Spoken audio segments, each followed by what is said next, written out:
The German Panzerhaubitze 2000 is a glorious piece of engineering. Trust me, I have seen one in real life and it's beautiful. I can hear you all screaming right now, but Otto, that's an SPG, not a tank. I know, but not to worry, it's just as cool as a tank. You don't believe me? Come on, why don't we find out? This is a self-propelled gun, or SPG. SPGs are not tanks. Sure, they have big guns, tracks and solid armor, but it's not a tank. It all comes down on the usage of the vehicle. Tanks are usually used in direct firing. This means you directly point your gun barrel at the enemy, usually aimed in a straight line. A SPG is used in indirect fire. This means you still hit the target, but in a different way.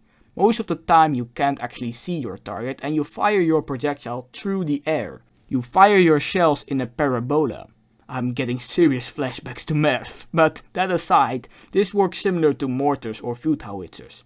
Artillery, as many of you might know it. Of course, there is not much stopping you from using an indirect firing weapon as a direct fire weapon, but you need to know what you're doing and it's usually less comfortable.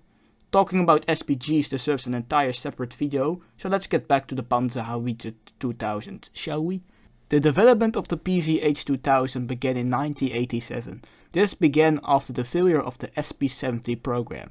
Otherwise known as the PZH-1551, this program had multiple reasons for its cancellation, from funding problems to design issues. Therefore, a new program came forth.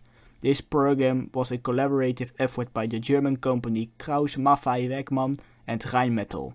KMW made both the turret and the hull, while Rheinmetall tackled the gun. It uses a 155mm L52 artillery gun made by Rheinmetall. The gun is fully compatible with the standard 155mm shells of NATO. The total range of these projectiles is different because of the different types of ammunition, but the range is between 30 and 67 kilometers. The SPG is also highly accurate due to high-tech digital systems and software. The maximum rate of fire is 9 rounds per minute. The gun caliber is 155mm and is fitted with an automatic loading system. Because of that, it is capable of multi-round simultaneous impact, or MRSI. This makes the SPG capable of firing 3 shells within 10 seconds. Not bad. In total, 60 shells are stored in the magazine.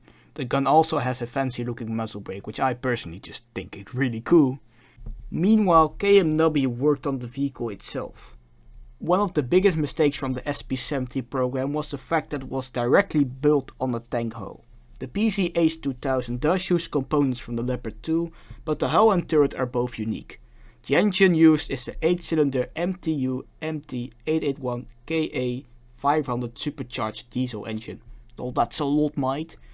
This engine has an output of roughly 1000 horsepower. This engine gives power to the over 55-ton beast. Regardless of its weight, it has a good mobility with a top speed of 67 km per hour. Operational speed is around 420 km and the power to weight is 17.92 pst. With its torsion bar suspension, it's an excellent artillery piece. Of course, the armor is not quite there, but don't let yourself be fooled.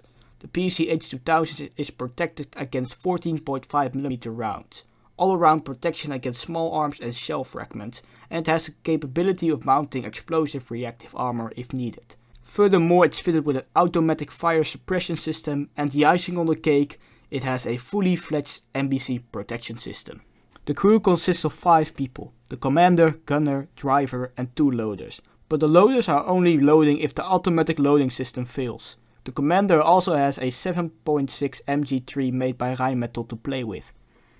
In total, around 400 Panzerhaubitze 2000s have been produced. Many nations showed interest in the new artillery piece, most noticeably Italy and the Netherlands. Italy ordered 70 PZHs and they modified their PZHs into the Panzerhaubitze 2000M. The Netherlands bought 57 of them in 2005, but due to retrenches only 2 battalions of both 9 PZHs were operational. The rest of them were kept in storage. But the world is changing rapidly, and with the war in Ukraine, the Netherlands realized that having a solid army is actually something you do need. The new Delta battalion was opened, and 6 Panzerhaubitzers were pulled out of storage. The first time the vehicle saw action was in August of 26 by the Fire Support Command of the Royal Netherlands Army. They were used in Afghanistan against the Taliban in support of Operation Medusa. It would see further action during the Battle of Kora. The Panzerhaubitze proved to be an accurate and effective weapon. German usage began in July 2010, also in Afghanistan. But the world has changed even more, and NATO countries, including Germany and the Netherlands, have begun donating PCHs to Ukraine. On the 21st of June 2022, Ukraine received their first PCHs, 7 from Germany and 5 from the Netherlands. Ukraine would use them intensively, but this was something the vehicle did not like. The gun, mainly the automatic loading system, required repairs and became overworked. Ukraine was firing well over 100 shots per howitzer every day. You can imagine that's not very enjoyable for any military weapon. Furthermore, weather conditions and the type of ammunition also played a heavy role in the reliability of the vehicles, not to mention vehicles getting attacked by Russian forces. A repair facility in Lithuania was set up. The German Bundeswehr began sending spare parts. By December 2022, Lithuania has repaired 6 of the 12 howitzers, but the Netherlands and Germany had donated a total of 22 vehicles by now.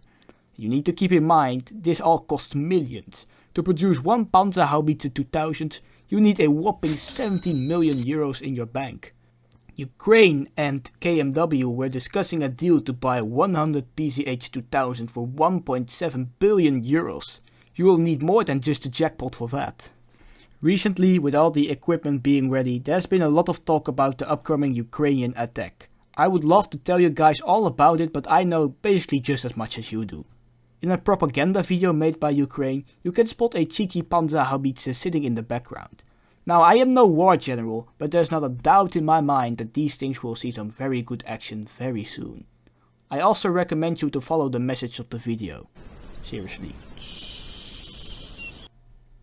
Well, that's kinda basically it. Well, thank you all for watching, I suppose. It's been a while since I made one of these videos. If you guys would like to see more of them, please do not hesitate to ask. My door is always open. Now, if you enjoyed this video, feel free to subscribe, like and share. And I hopefully will be seeing you all in the next one.